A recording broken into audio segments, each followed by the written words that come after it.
All right, welcome back, everybody. And now we have exactly an hour, according to the agenda, to talk through the voting questions, during which we will have, again, further chance to deliberate around the evidence and get to talking more about those contextual considerations, those social and ethical issues, as well as the potential other benefits. So why don't we move right ahead to the first voting question. You can advance that slide. All right, I will read quickly the patient population and then the question, and then we'll start to talk about it. Steve, yes. I'm sorry, this is Ralph Brindis. The whatever the where section that we're hooked into to vote, Yes. stopped its kicked me out, and now I'm trying to sign back in, and it says it's full, and I'm not allowed to sign in. I'm having the same issue too.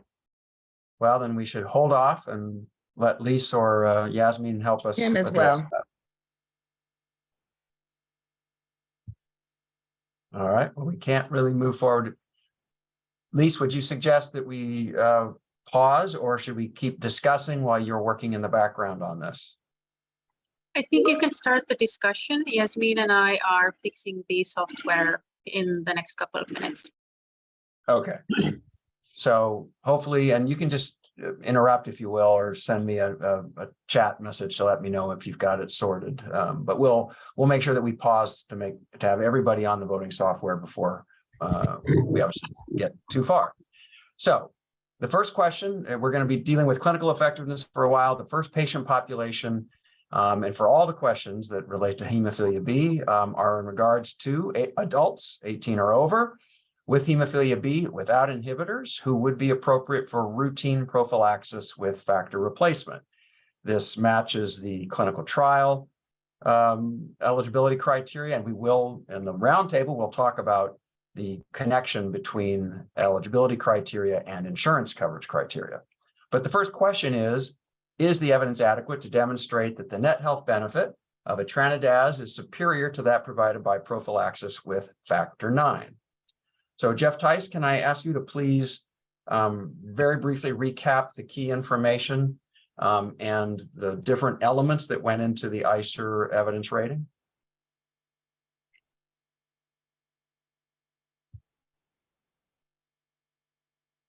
Do we have Jeff? If folks want to look at the evidence summary tables, I would flip to page 6, which and tables 3 and 4 are the most relevant for benefits harms.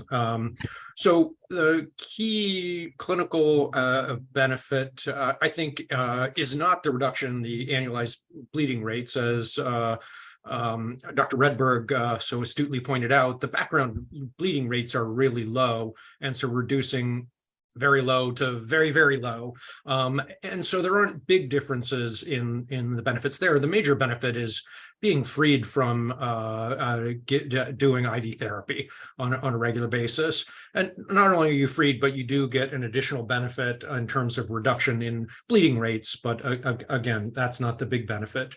The uncertainties, I think, are important. We just have a single arm trial with particularly for etranadaz, really 18 months of follow-up for the primary outcomes, for the phase 3 trial. So uncertainty around that, and then uncertainty around the decline in factor levels.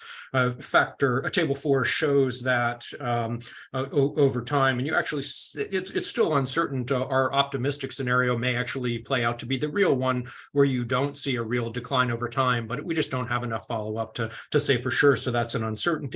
The harms are relatively modest. They come after table 4.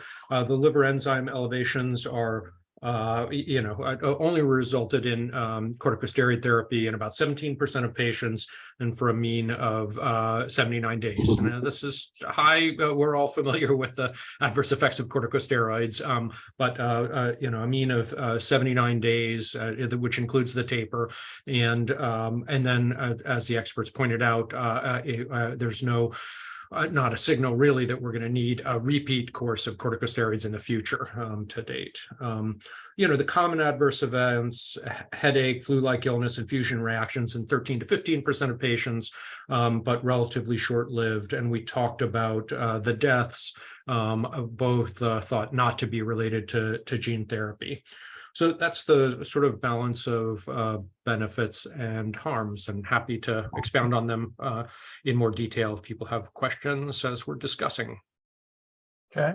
And I would also point out that you heard from Brian, and as part of the discussion during the public comments, you heard his commentary on some of the reasons that he was interested in taking a gene therapy as part of the patient view on, if you will, the clinical effectiveness, what it means. But those are the data. So let's dive in with questions or perspectives on this, Rena. A question about the patients who were excluded because of the presence of inhibitors. You might have mentioned this and I missed it, but about what % of patients have inhibitors, and do those patients have higher background bleeding rates than patients who do not? Dr. Ragney is jumping in. Yeah. I'll let her go ahead. Oh. No, go ahead. You're welcome. Okay, but anyway, so for hemophilia B, it's a low percent. It's about 3 to 5%. The reason those folks have greater morbidity is related to, number one, they can't use factor IX, so they have to use some sort of a bypass agent, often 7A.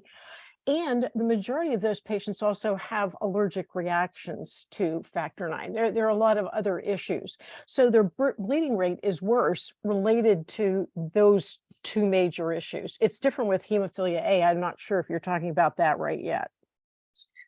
Let me just clarify. You said 3 to 5% have inhibitors, or have is that what 3 to 5% of Hem B have inhibitors, whereas it's more like 25 to 30% of Hem A.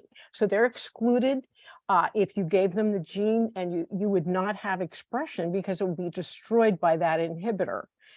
So they have a greater burden, both sets of these patients, A or B, because they have to use bypass agents because they no longer respond to standard factor. And the bypass agents are not as good as factor 8 or 9 are in a non-inhibitor patient. It doesn't work as well. They have great morbidity, recurrent bleeding. It takes a long time to stop. It's a very bad situation, but they cannot get gene therapy as of yet.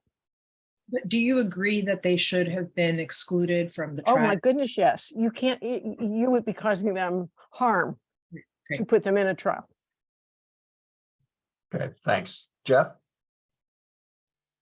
Yeah, so this is actually kind of a follow-on to what Rena just added. Do the inhibitors develop because people have been getting recurring infusions of factor? In other words, is it immunogenic? And that might be an argument, eventually, that maybe early gene therapy would avoid that. Is that something you think? I'm going to suggest that we hold that good question for the policy roundtable when we get into whether factor use will be required of patients before they would get insurance coverage.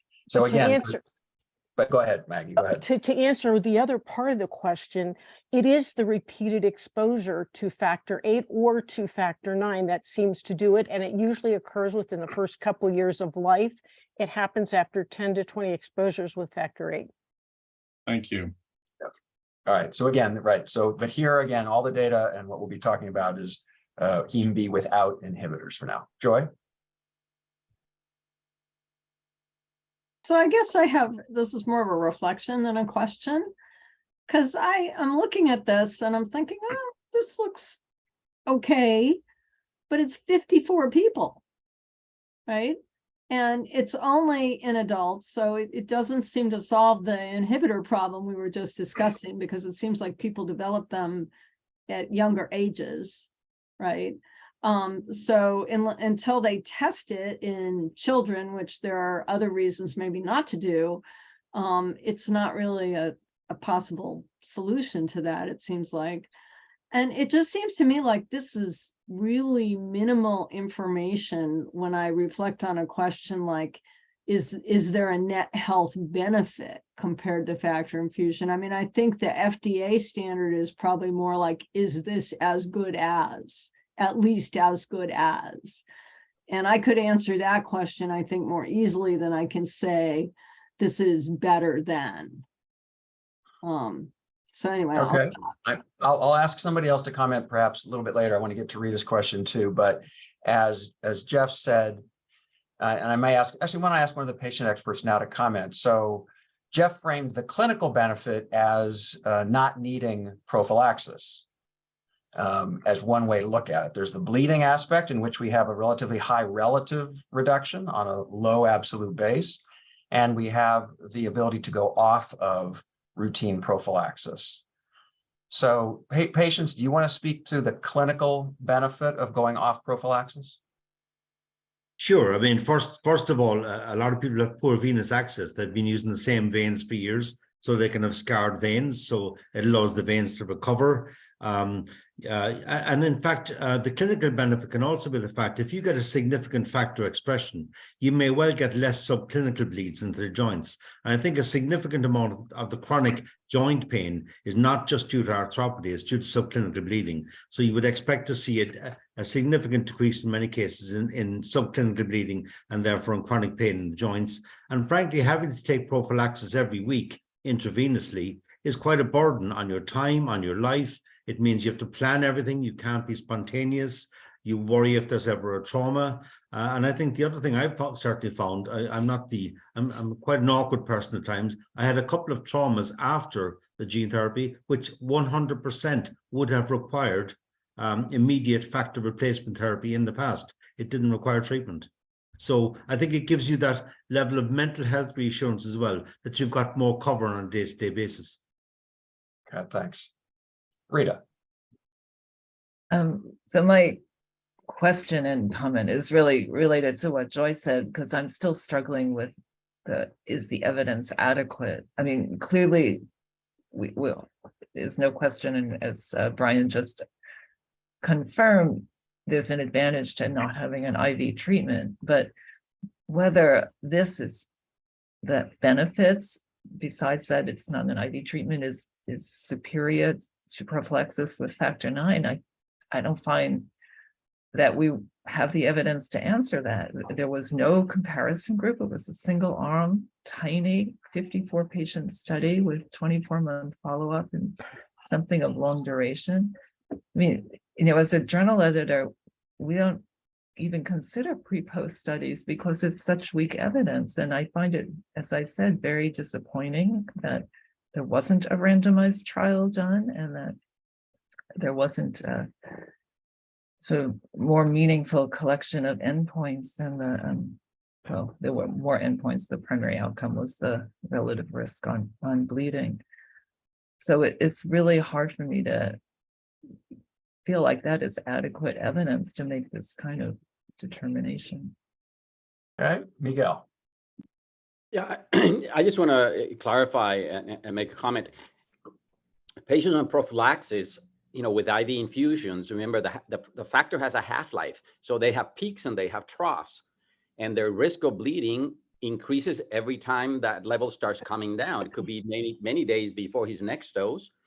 And if he forgets to give a dose, his risk increases by daily or by the hour to have bleeds. So with the gene therapy, their levels will be constant. They don't have to worry about those peaks and troughs. They'll have always a constant level that for most of the time should be protected for the majority of the traumas and definitely for the daily activities. So that's one of the big differences here.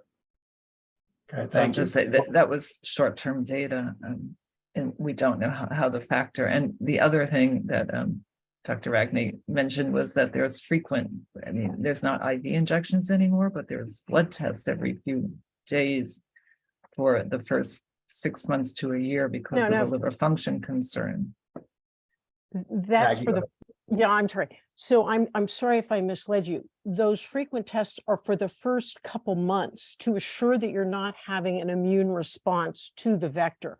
But really, to address your very, very good question, why are these small trials? We're talking about a rare disease. To get 54 patients on a trial is quite an amazing thing to do.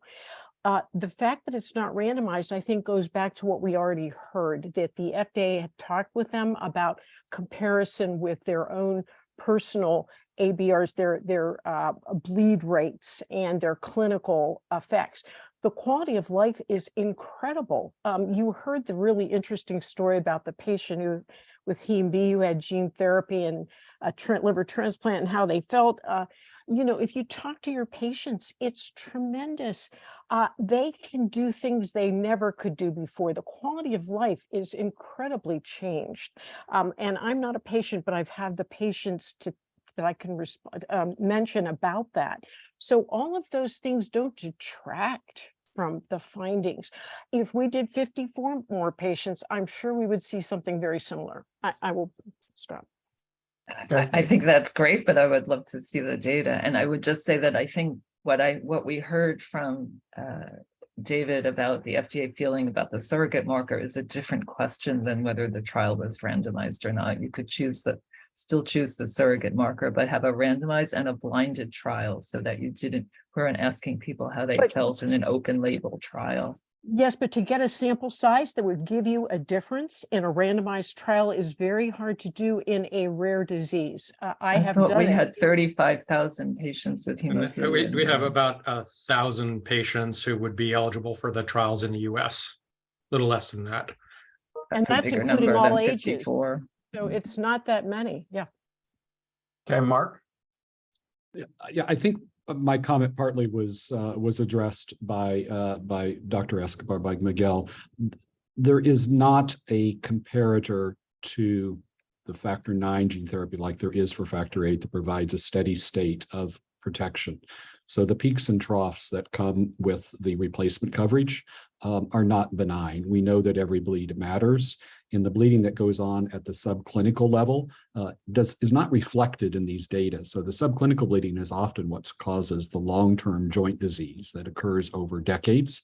And so every bleed does matter, but those bleeds often are not counted, or typically would not be counted because they haven't manifested in treatment. So the gene therapy that provides a steady state provides a level of protection far above that would happen with going from normal one day and then back down to living a severe disease state the next day.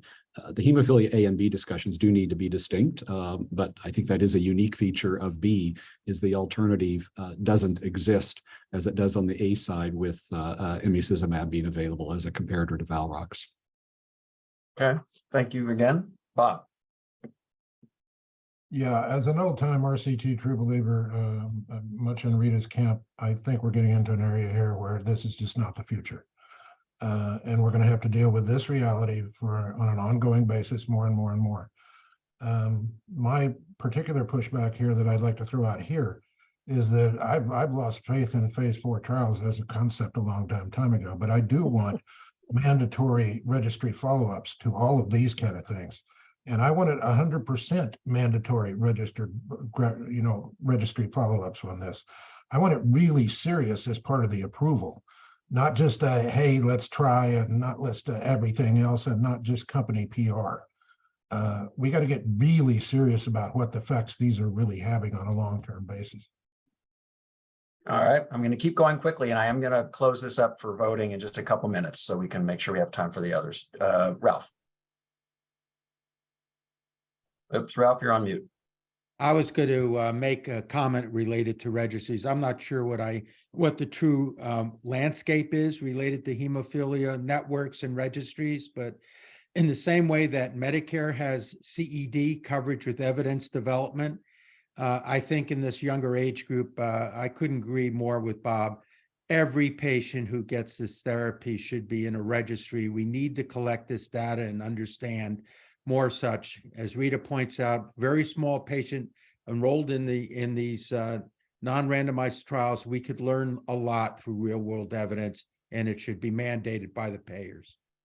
All right, we will be coming back to that on the policy roundtable as part of what we are looking for. And Maggie's all over that already. So Dave. I just want to encourage people to think about what they do and don't really need an RCT for. So we know with high certainty that if you give people this gene therapy and the people it works in, they're making enough factor that they don't need prophylaxis anymore for a period of time. We don't know for sure how long that period of time is, But an RCT isn't going to better answer that question for us. We know that answer. We have questions about safety. We have questions about durability, and those are not answered. And on sort of the question that Mark was getting at of, does this reduce long-term joint damage and microbleeds and other problems? An RCT would help answer that question. You're going to have a hard time answering that, but it would probably be a 20-year trial RCT. So just understand what you're asking for when you're looking for this. I'm a huge believer in best evidence possible, but think about what you really don't know and what you really do know.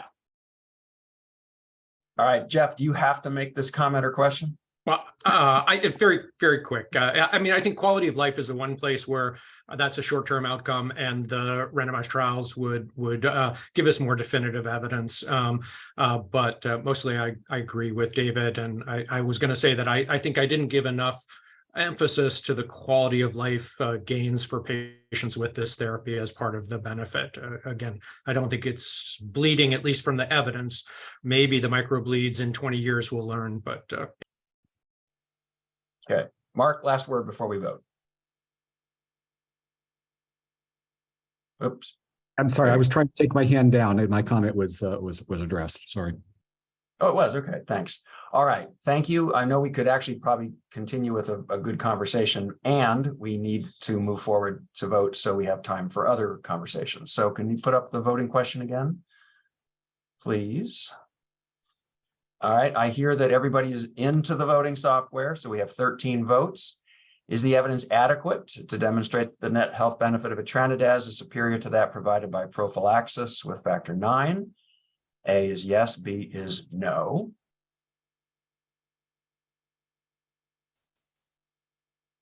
And I'm not seeing, maybe I need to change. I'm not seeing. There are 10 responses so far. It's the lower right of this.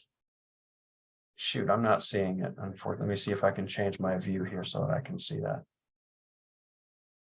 See, no. Make it fit to window. Yeah, I'm trying everything I can. You're up to 12 right now. There's one. Oh, there it is at the bottom right. Now I'm seeing it. Okay, we need one more vote.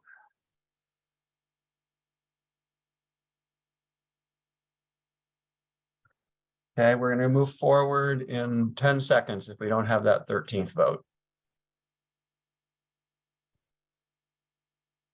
All right, let's go ahead and show the results. Okay, 10 yes and 2 no. All right, we'll keep going. I hope we sort out whoever's vote it was that we didn't capture. Let's go to the next question. Now here we have to shift to a different population. So let me read it again. Now we're going to hemophilia A, adults 18 and over without inhibitors who would be appropriate for routine prophylaxis with factor replacement. Here we're asking about Valrox. Is the evidence adequate to demonstrate that the net health benefit of Valrox is superior to that provided by prophylaxis with factor 8? Jeff, back to you for a brief recap. Yeah, thanks, Steve. So here we're on pages 7 and on to 8 for this question, focusing on table 7, table 9, and the harms that come after table 9. I think we see significant reductions in bleeding rates, again, with low baseline rates. We see, in contrast to the prior therapy with Valrox, we see a clear decline in factor levels over time.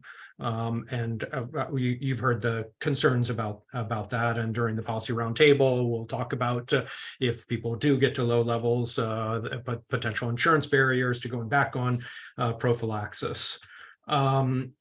The harms, much higher liver enzyme elevation, so 79% of patients, and for a mean duration of 230 days, so much higher percentage of patients for much longer period of time, so more, at least initial liver toxicity with this therapy.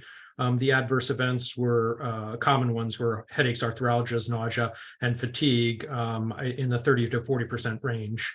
There were no deaths related to treatment, but 2 cancers. Again, with the data for the first very careful sequencing, not finding any evidence of insertion of the factor VIII gene into the cancer. Preliminary analyses for the leukemia have not found that, but they haven't done as careful sequencing yet. So I think that's a little bit of an open question, but the thinking is not. So again,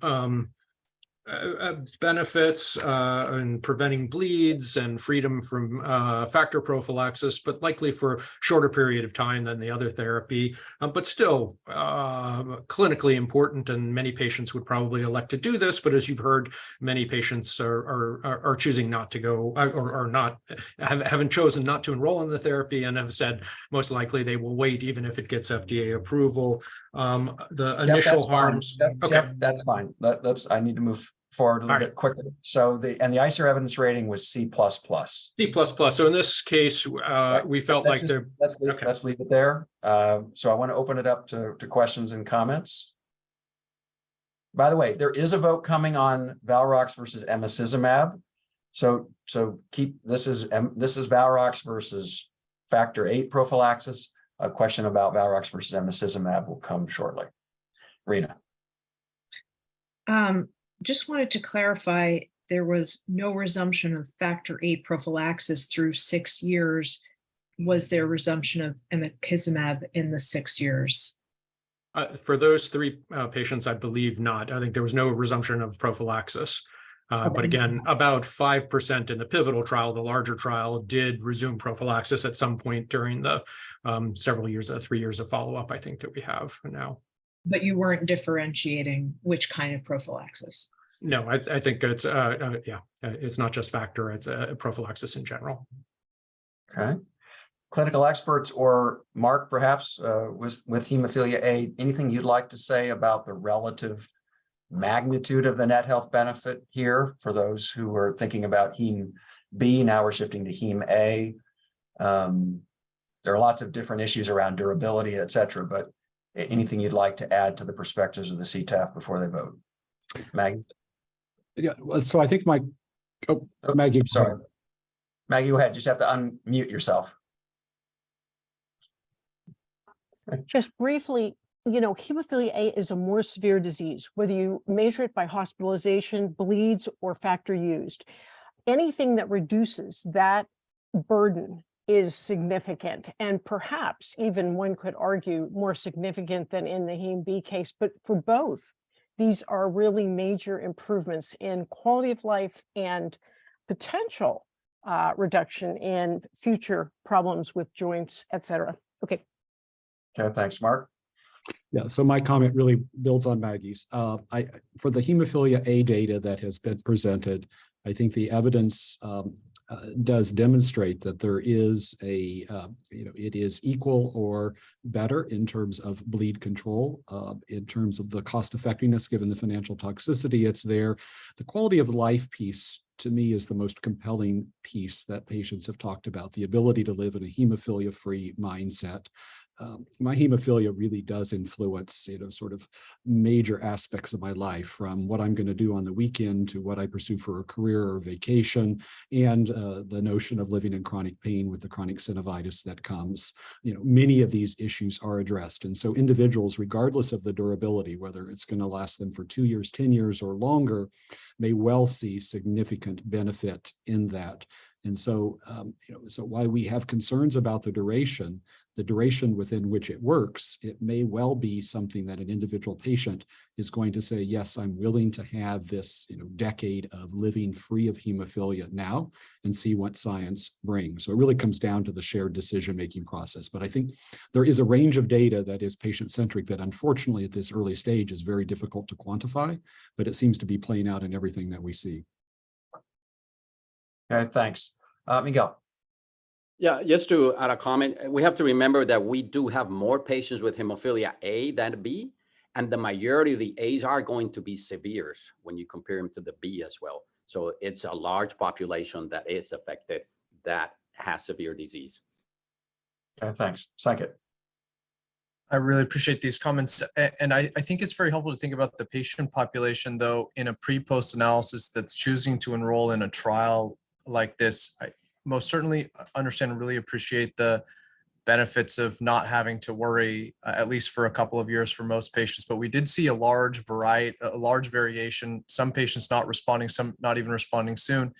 And I believe that there will be bias in these trials because the individuals who want to enroll are more likely to be dissatisfied with factor or emicizumab or looking for something different, as opposed to if we had randomization. I'd also say that the follow-up here is shorter. We're talking about 3 patients out to 6 years. I think the question of risk is something that's also weighing on me a little bit. What are we going to learn later? Okay, thank you. Brian? Just to make the point that there's a very limited half-life extension with the current extended half-life factor rates. They only extend half-life by 1.5-fold compared to a 3 to 5-fold extension for factor 9. Therefore, you really can achieve a trough above 3% with the current extended half-life factor rates. So I think that the gene therapy can potentially give a very large proportion of people a constant level of factor rate, which is significantly higher than that. It must be borne in mind that the limit of detection of the gene therapy is actually 3%. Yeah, thanks. Maggie? I would just briefly say that the difference may be more likely that the people who didn't do gene therapy are just afraid and want more data. They've been burned by HIV and Hep C. I don't think they're more dissatisfied with their factor. They're all dissatisfied with it. Okay, thanks. All right, let's go ahead and take a vote. Again, being cognizant of the number of votes we have to take, let's go ahead and vote on this one. For hemophilia A, is the evidence adequate to demonstrate the net health benefit of Valrox is superior to that provided by prophylaxis with factor 8? A is yes, B is no.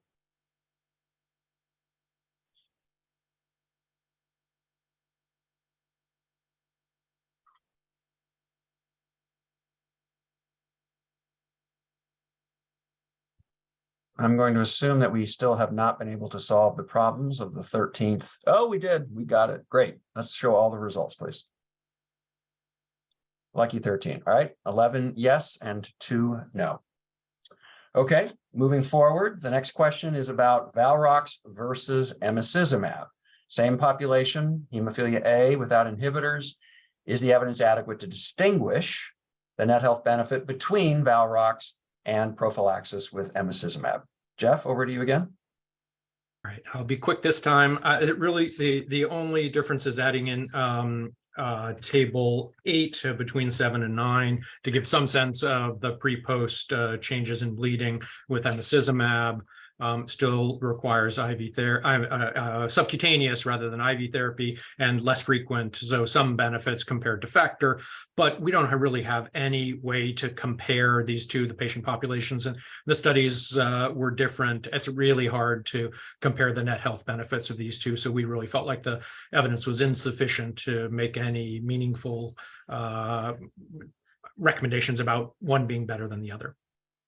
All right, great, thanks. Jeff, is your question about this one or something previous?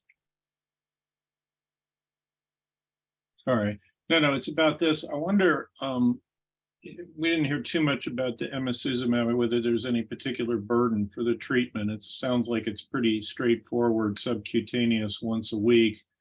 Didn't hear about a lot of side effects, but if we are trying to compare, obviously the factor is terrible kind of treatment in terms of its burden. How about this one as a comparator? Because we didn't hear too much about it.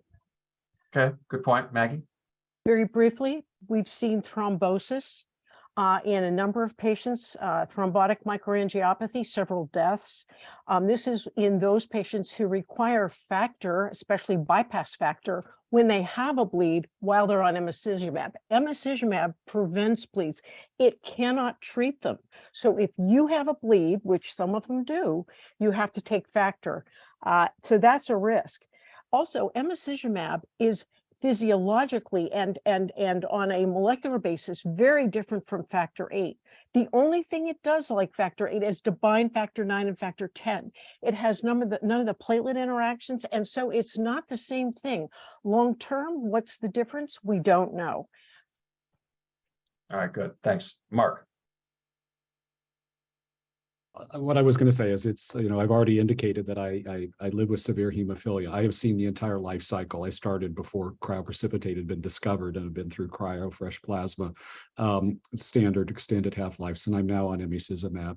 With each individual progression, the burden of treating the disease and the freedom that comes has been significant in ways that I didn't expect or anticipate.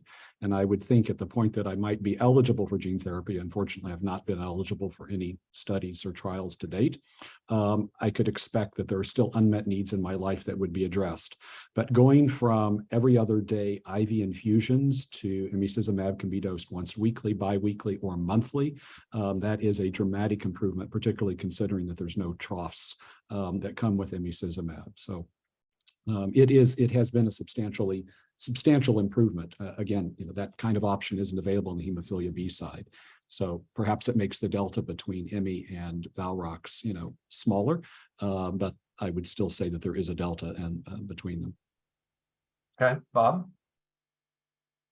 You guys want to tell me where there's question 3 when there's a 3A, 3B, because I can vote no on 3A and 3B, which kind of almost answers question 3 for me. And question 3, they're all partly supported by the question 3 is much less whether I'm an FDA panel member and I should approve this drug.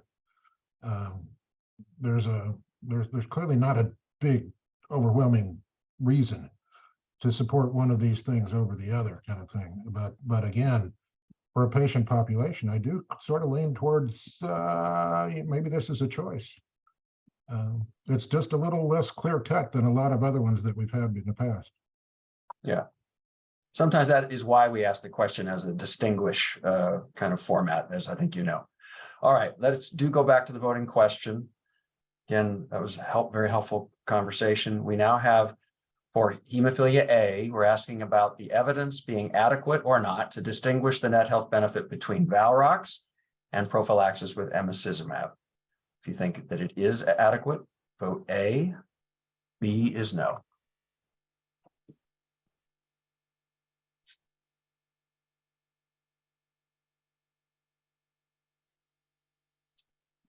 All right, let's see the results. Okay, 13 no. All right, we can skip 3A and 3B and we can move on to the contextual considerations. All right, now, whether you're a fan or not of these questions, they do represent an important kind of perspective on value. I am going to have to curtail the conversations to a certain extent so we can get through and have enough time to debate the long-term value for money. So starting at the beginning, what we're asking here is for hemophilia A, we're going to be asking 2 questions about severity and the relative priority that you feel we should give to health benefits in patients with hemophilia A in the current context of their available treatments. So question 4 is on, how much relative priority would we give to any effective treatment for hemophilia A based on its acuity of need for treatment of individual patients based on their short-term risk of death or progression to permanent disability. And that's short-term both, short-term risk of death and short-term risk of progression to permanent disability. The next question coming is about magnitude of the lifetime impact as a different lens through which to think about severity. So I'm actually going to just ask if anybody has a question on the CTAF about this before we go ahead and take a vote. Jeff? I mean, we didn't hear a whole lot that there was a short-term risk of death or really permanent disability, or am I missing something? That's sort of what we were hearing. I don't take care of this condition, but it seems like it was much more of a chronic kind of thing. Can you clarify that? Jeff Sure. or David? Yeah, I think you're correct. And that's it, given the current landscape with prophylaxis, either with factor therapy or emicizumab in hemophilia A, we're talking about now. Okay. Tony? Yeah, I'm a little hung up on the word any. By any, does this mean just any new treatments, or does it mean any new and existing treatments? It means, given the current treatments available to patients and doctors, if we had any effective new treatments, we don't want you to think too specifically about Valrox or, emicizumab or anything else in this context. So it's really just any new, because we're thinking about the condition, given, so emicizumab is a current treatment, given all, and factors available. So given the background, is there an acute need for treatment based on their short-term risk of death or permanent disability? So going back to what Jeff and David said, the answer for a chronic disease like this is usually no. There's no acute short-term risk of death or permanent disability. All right, let's go ahead and take a vote on this one. Ranging from A, very low priority, to E, very high priority on the basis of the acuity of need.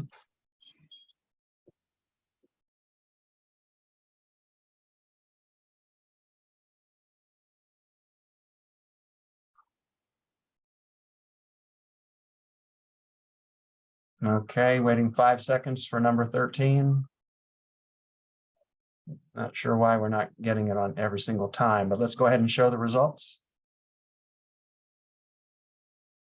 Okay, 6 average, 3 low, and 3 very low. All right, next voting question.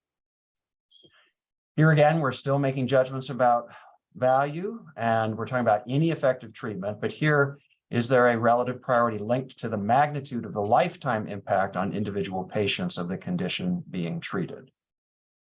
Mark or Brian? I mean, we're talking about hemophilia A, so maybe Mark, we've heard about it. I think the panel are fairly aware, but you want to say anything about the impact on the lifetime experience? Yeah, so again, I've been on a long journey with hemophilia, so I'm 60 now, and so the gene therapy will be available to individuals age 18 and up. Over the course of my lifetime, I've had over a dozen orthopedic surgeries, literally to rebuild almost every major joint. And that kind of long-term impact that could be avoided, the ability to have to make the career and the work decisions if there was a curative therapy, or even if I would delay that progression or inevitability by a decade or two, could be remarkable. But hemophilia is a cumulative impact, not just the acute bleeds in the moment, but the cumulative effect of the chronic bleeding. All right, thanks. I'm going to suggest we go ahead and move to the vote. So based on the magnitude of the lifetime impact on individual patients, is there a very low priority for any new effective treatment or a very high priority? Anything from A to E, I should say.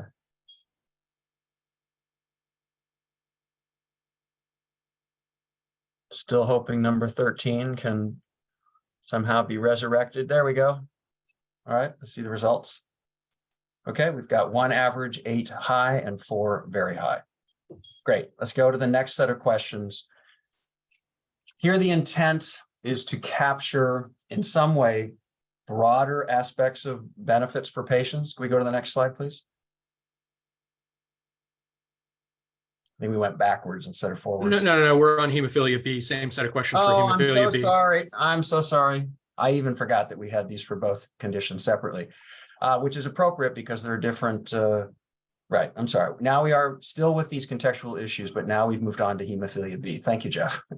Okay, shifting our mindsets to hemophilia B, the acuity of need for treatment of individual patients based on their short-term risk of death or progression to permanent disability in the current landscape of treatments. I think we've had the discussions already that would be helpful for you to be able to vote on this one. So why don't we go ahead? I just wanted to put in the plug that the context is slightly different, as we've heard from the experts, that again, hemophilia A, we have emicizumab, hemophilia B, really, we just have factor prophylaxis. Right. So for this one, again, in terms of the acuity of need for short-term risk of death or permanent disability, please vote between A and E, A, B, C, D, or E.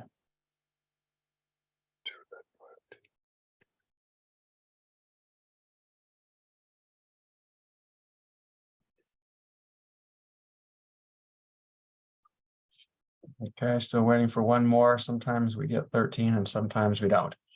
Let's go ahead and show the results. Okay, 6 average, 2 very low, 2 low, and 1 for high and very high. All right, let's keep going. Again, hemophilia B, the magnitude of the lifetime impact on individual patients of the condition being treated. Okay, in the context of hemophilia B, again, there is no other, as Jeff mentioned, there's no emicizumab available. It's factor at the current time. So please, oh yeah, I wondered if Brian wanted to go ahead and mention something about this. Yeah, similar comment to Mark's. I mean, I think over a lifetime, I mean, I'm the same age range as Mark, and much of my future has been defined by my past and my past lack of access to really good therapies. So I think if you had access to really good therapies like very good extended half-life or gene therapy, it prevents that joint damage. It gives you a much better future, but also increases your options for education and employment. Thank you. I appreciate your saying that. Okay, please go ahead and vote. Again, A, B, C, D, or E from very low priority based on the magnitude of the lifetime impact to very high priority.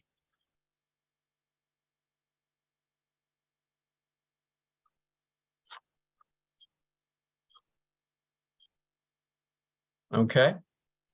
7 very high, 6 high. Great. Thank you. Now we can go forward into what I was thinking we were ready for, which is a set of questions on, if you will, the kind of broader aspects on value. Now we have 6 of these voting questions, 3 for, and these are linked to the specific treatment. So this one is just about etranadaz for factor, versus prophylaxis with factor 9. So you have to think about your judgment of how much better it is, if you will, than factor 9. And yes, you've heard about the qualities and you've heard about, general statements about quality of life and other kinds of clinical outcomes. So we're asking about the broader effect on patients' ability to achieve their major life goals related to education, work, or family life. The delta in that dependent upon the added benefit of etranadaz versus factor. Okay, so it's linked to some of the other things you've already been talking about, but this is a way to make sure that we're capturing a broader consideration of the kind of cumulative effects across a longer time span. Any questions from CTAF about their thinking on this vote? Okay, let's go ahead and vote. Again, based on etranadaz's relative added benefits over factor prophylaxis, what would we say is the cumulative effect on patients' ability to achieve their major life goals?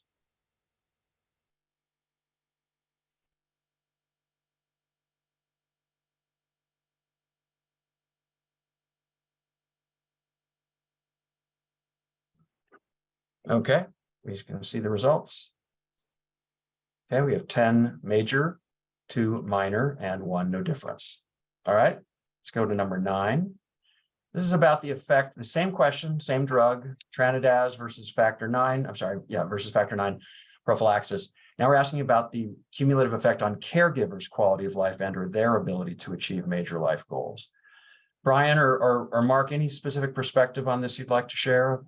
Yeah, I fully agree with the last vote. I would give this one slightly lower priority because you're talking about adults here and not children. If the gene therapy was targeted at children as well, this would have, I think, a bigger impact on the carers. I think slightly less because you're talking about adults. I would echo that comment. I think it matters somewhat on the age of the individual. So if it's somebody in their 50s or 60s where they have a lot of chronic arthropathy, they may be much more dependent on a spouse or others for the support later in life, but not to the same extent that parents take care of children. So there is still a caregiver burden, but it probably is less, and it probably matters based on sort of what the joint baggage is that they come with. Having said that, I'm also glad my wife isn't listening to this broadcast because I've told her I still can't do gardening or housework. But I just wanted to say, remember, this is the impact of etranadaz on your joint disability. If you got it, I mean, is this going to change what your caregiver does if you got etranadaz versus staying on factor prophylaxis? So it's not just the burden when you're older. And the fact that you need help. All right, great. Let's go ahead and vote from A to E, from major to whoops, yeah, from major negative to major positive effect.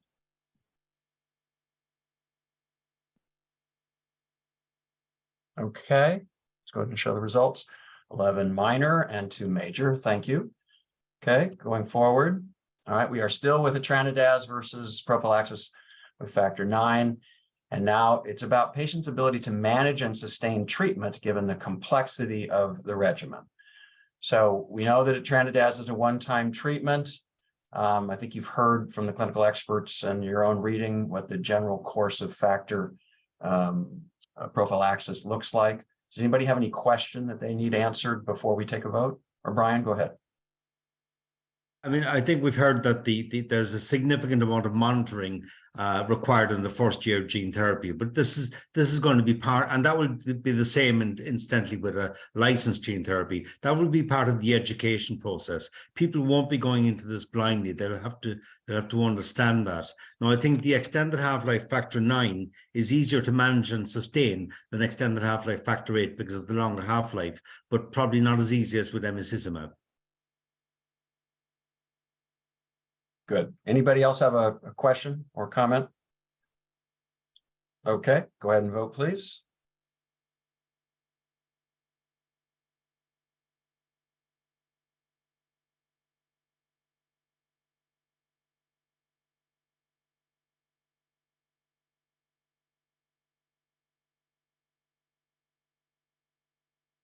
Waiting for one more. Got it. All right, let's show the results. Okay, 9 major and 4 minor.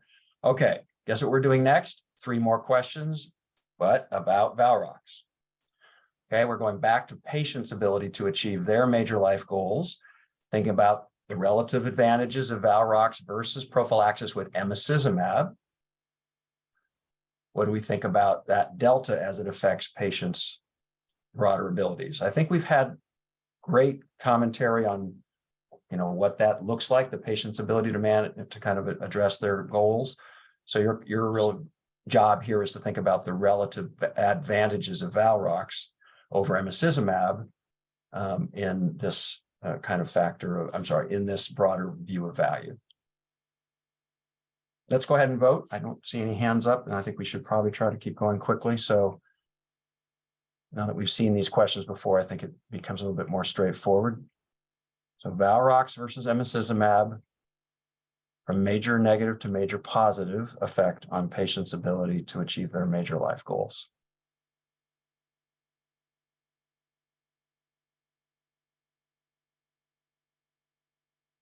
Okay, we're waiting for 2 people to vote.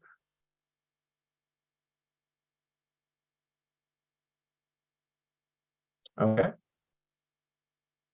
All right, 3 no difference, 9 minor, and 1 major positive effect. Let's go to question 12. Valrox versus emicizumab on caregivers' quality of life. Okay, this is also a treatment that's headed towards adults, at least in the short term. All right, let's go ahead and vote on this one. Again, from A major negative to E major positive, anything in between.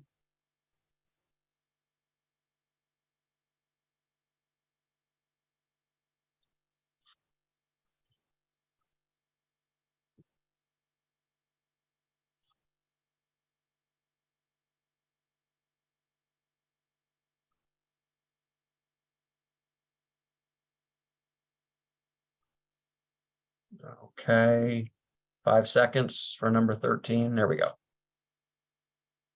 Okay, 9 no difference, 3 minor and 1 major. Okay, question 13 is, again, ability to manage and sustain treatment given the complexity of the regimen. So here you're not comparing Valrox to prophylaxis or etranodaz to prophylaxis. You're comparing Valrox to emicizumab and its relative advantages in patients' ability to manage and sustain treatment given the complexity of the regimen. Mark, do you want to say anything? Or I don't know if it's Brian or Mark who'd better be set up to talk about this, but again, you've talked about the transition in which emicizumab is easier than factor prophylaxis. And now we're talking about the step between that to a one-time gene therapy. Anything you want to add to what's been said before? I don't think I have anything subs need to add, once you get past the, the initial, sort of 6 months of when there's the intensity of monitoring, the burden of treatment certainly goes down because you're not having the regular infusions, IV or, the subcutaneous, and having to follow a schedule. Okay, great. I think that's clear. I hope it is for everybody on the panel. Let's go ahead and vote. This is Valrox versus prophylaxis with emicizumab on patients' ability to manage and sustain treatment given the complexity of the regimen, from A major negative effect to E major positive effect. Almost there.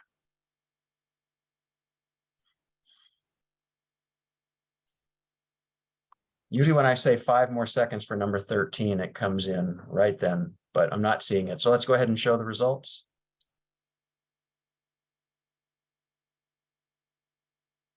Okay, 9 minor, 1 no difference, and 2 major. Okay, we will capture all of these and some of the conversation that's gone around them in the final report. We have one last voting question.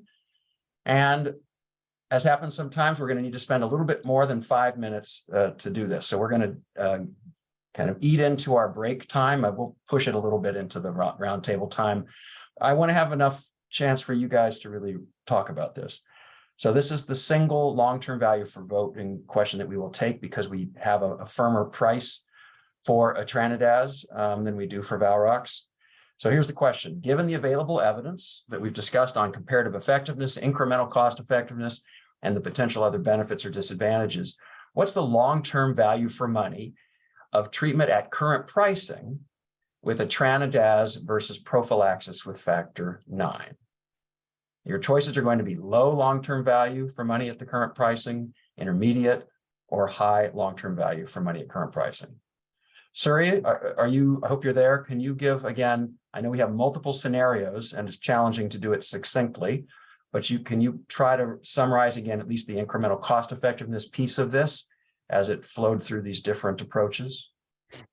Yeah, I think if you look at the evidence summary, table 12, it's probably the quickest way to kind of think about this.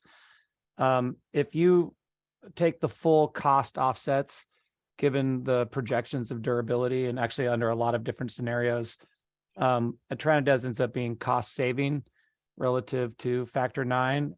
If you cap the savings allowed to be 150,000 per year, you get that etranadaz leads to $1.14 million more of cost than $150,000 a year treatment would. And then you get a very high cost per quality. So a lot of it boils down to the cost of the comparator and whether you think the gene therapy should get full credit for those cost offsets. And can you make one more comment again on the duration of effect that would be required for it to become cost saving in the cost offset approach? Yeah, and the durability threshold for etranadaz using their suggested price of $4 million, it would need to be effective for 8.5 years. Okay. To be cost saving. Okay, I think those are the basic facts. Questions, and I might even push a few people to take a stand and hear what they have to say. Jeff. So the problem is we're comparing with something that is extremely expensive, as you know, but do we think that are we going to assume it's always going to be extremely expensive? We've heard that it may not be in other areas. I know that, there's been some talk about doing something about outrageous drug pricing. Are we just assuming that the current prices of the factor is going to continue? Are we allowed to think about the fact that, it isn't the same in all areas, because it does have a big effect, I think. I'm just kind of wondering how to approach that. My general guidance would, again, because people have different perspectives on how to think about this vote, but in terms of thinking about whether you should consider a lower price for factor, I don't think that looks likely at all anytime in the near term in the US. This has been a long-standing issue. That it is lower priced in other countries for a variety of reasons, but I don't think it I don't think it's that helpful to think about the what ifs around factor pricing here in the US. Okay. The question is, what do you do with that in your judgment of value when you factor in, whether this is cost saving, which it is in principle, or whether it is cost saving only because the costs, if you will, are so high of factor replacement, and whether that means that at current pricing, it represents a low, intermediate, or high value. Kim? Yeah, I just want to know, is this a disease that only gets treated if you have insurance? And are there people who don't get treatment, period, because of the cost? That might be a question that's better held until the policy roundtable, in terms of how are you going to use the answer to that in thinking about the value? Well, if we're only going to pay for it if you're insured, it does tell us a little bit of how valuable it is, because it puts a context on who we're valuing. Well, if you don't have insurance, I'm sure there may be ways, either obviously through Medicaid, but I'm not sure if the manufacturers have programs to allow a full use of this drug outside of any insurance system. We can ask them later, but I'm not sure. We need to try to figure that out right now. Fair enough. Thank you. Bob? Nobody else is saying it so far, and I don't want to be pushed to go ahead and do it, but I'm not totally buying the let's limit it to 150 in this particular case. The realistic, as it stands now, cost comparison really does include the current cost of the factor drugs, and to just blow past that seems to me to be a little bit ludicrous. I understand the heartburn, and I'm on the 150K team most of the time, quite frankly, but this one's really chapping me about that one. So I'm not buying it this particular time. All right, Saket. I have a quick question, I think for Suri or for anyone that, so it takes about 8 years in order to reach that sort of break-even point. What's the longest duration of follow-up that we have? Jeff? I'm pretty sure it's 6 years with a few patients, but Jeff? No, 3 years for Etranadez. Oh, this one's 3 years. So Yeah, 3 years for 3 patients. The other is 6 years for 7 patients. But right. So as you think about uncertainty, and the pivotal trial is only 54 patients, and we had the factor levels out to 1.5 years. There's some data on an earlier version of this gene therapy that was used in a few patients that did not successfully cure as many people, but among the people that it worked in, they sustained levels for a long time, which some people have viewed as indirect evidence that this better version is likely to continue. Okay, good. Paul? Yeah, I may have missed this, but what are the quality gains with factor 9 versus no treatment? Just thinking about, it's given that you might say factor 9 is not a reasonable therapy. One thing is to say, well, what is this versus no treatment at all? You mean what is the incremental cost effectiveness? Yeah, I'm not asking for, just what's the incremental effectiveness of factor 9 therapy? We didn't really look at it here, so I don't know if Suri knows that from other analyses. But remember, the people living with hemophilia used to have a shortened life expectancy before these therapies were available. So there's clearly significant benefit. I would just say that, at a price of $600,000 per year, even if it resulted in 1 quality per year, so if it took you from being dead to being in perfect health every single year, it would still not be cost effective, with these thresholds that we tend to use.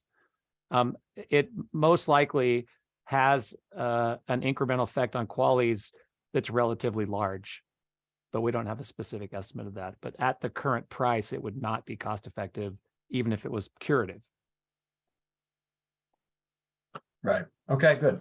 Brian.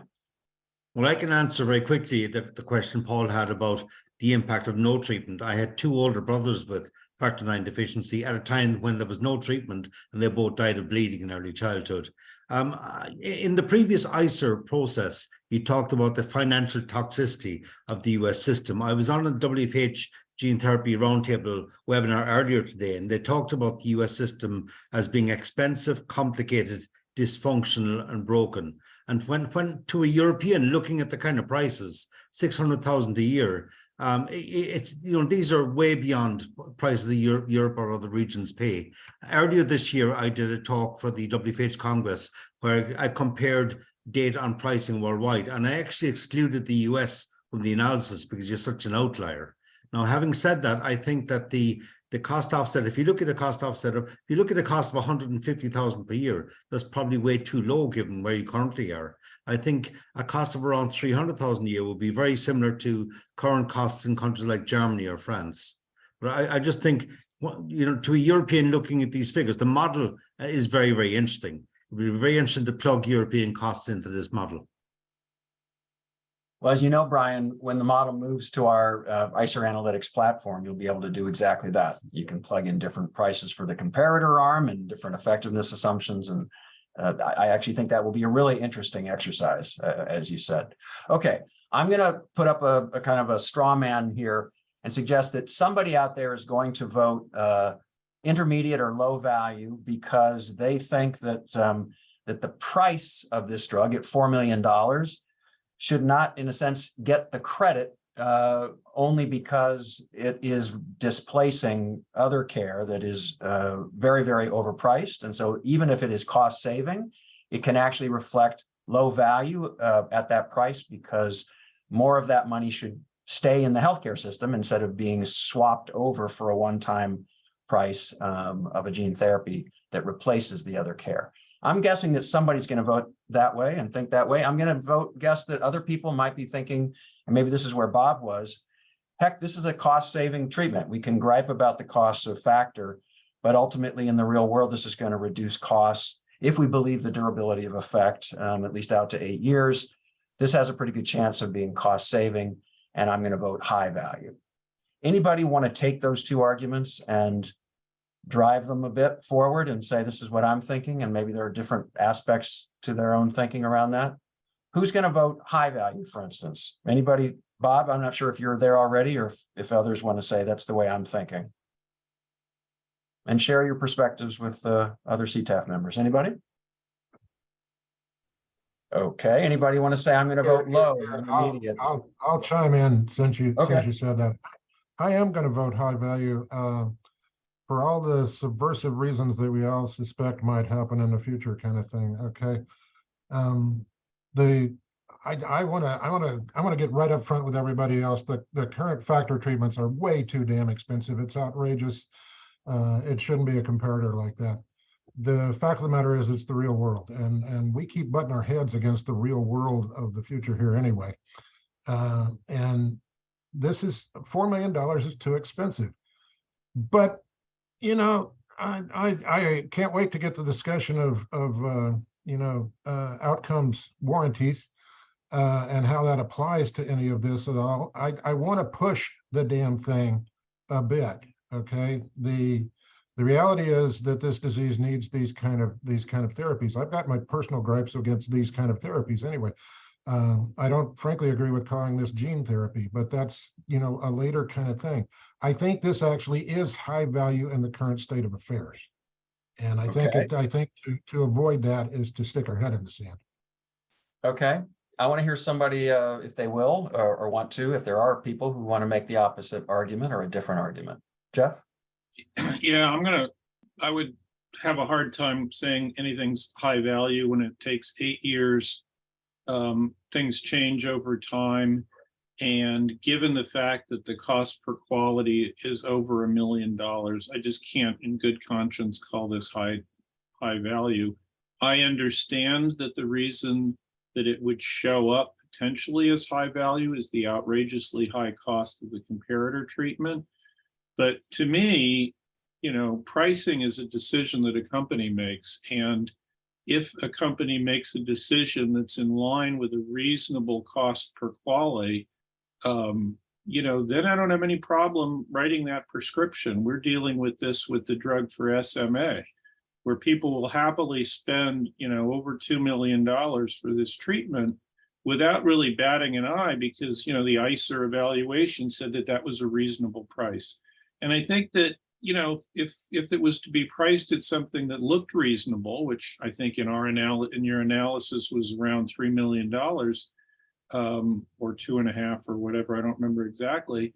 That's still a heck of a lot of money, and it's a lot easier pill to swallow for physicians to write that kind of prescription. I think, I get the sense drug companies think doctors don't care about the cost of the drug, but we really do. And so I just would be impossible for me to say it's high value when it's that outrageously overpriced, just because the comparators are also outrageously overpriced, and things do change over time. So that's kind of my way of looking at it. All right, thanks. Saket. I'd second what Jeff said. We can't just be here in a position where we're just continuing to inflate and inflate and inflate, and then it's just going to continue to be a never-ending cycle that we're not going to get out of. I also think Surrey and team did a terrific job, but there's a lot of uncertainty. We're talking about 3, even 5, 10 patients out to 6 years, and we're talking about needing to see that outcome benefit out to 8 years in order to recoup those costs and see that. I just don't know that that's really possible. And I'd also emphasize that we know that over time is when we identify risks and harms. It just takes a larger number of patients and a longer follow-up duration. And hopefully there's no long-term hepatotoxicity, hepatocellular carcinoma, et cetera. But I think we really don't know. And that could also add in a lot of unexpected costs. All right. A couple more comments, and I think we will then move to the vote. Rita? Well, certainly, I agree with what Sanket just said very well, and Surrey did an excellent job, but it still remains quite low value because, particularly as we said, because the comparators, is, I think Brian's pointed out, they don't even include the US because our prices are so dysfunctional. But I did want to just get back to the other point, and I know we're coming to it in the policy roundtable. But I've heard this outcomes thing, and I know you have too, Steve, before, and I've never seen it actually play out. It's like one of these, promises that get made and never happen. There have been several drugs, and I could look them up, where the company has said, oh yes, we're going to have an outcomes-based contract. They get the price, they've taken their billions, and no outcomes. No one has collected a penny from any of those companies when their drugs don't work. So I'd love to hear her details, but I'm not optimistic on it. Okay, Joy. Yeah, I really want another voting option here of can't tell yet. I know you don't like to do that, but I just think it's like, I put my vote on intermediate because I have no idea how this is going to play out, frankly. There's the concerns about what happens in the long term in terms of effectiveness, in terms of adverse effects. We don't really know the pricing, and the pricing is, of course, completely insane in our country. So I'm pretty uncomfortable voting anyway about this. Understood. All right, real quickly, I'll allow it. We're already 15 minutes over time, so we're gonna have to be really quick. But David and Anthony, and then we'll vote. I just wanted people to be aware that this model does not include an outcomes-based arrangement. Right, not for this one. For the other drug, it did. All right, Anthony. Oops, sorry, you're still on mute. I also have a trouble voting for either for A or C. For that reason, if I have to vote, I would have to vote for the middle of the road, although I don't. So I think we need another option here as well, to echo Joy. All right, well, the option is always intuitive that we would want to wait longer to make judgments. But that's the challenge of everybody. We have to make judgments about the clinical effectiveness, about the pricing, and about what it means for the longer term. Thank you for that conversation. I'd like you to go ahead and just take one deep breath. Make sure that you get your A's, your B's, and your C's clearly in mind. A is low long-term value for money at current pricing, B is intermediate, and C is high. Please go ahead and vote. And I see that you almost all have.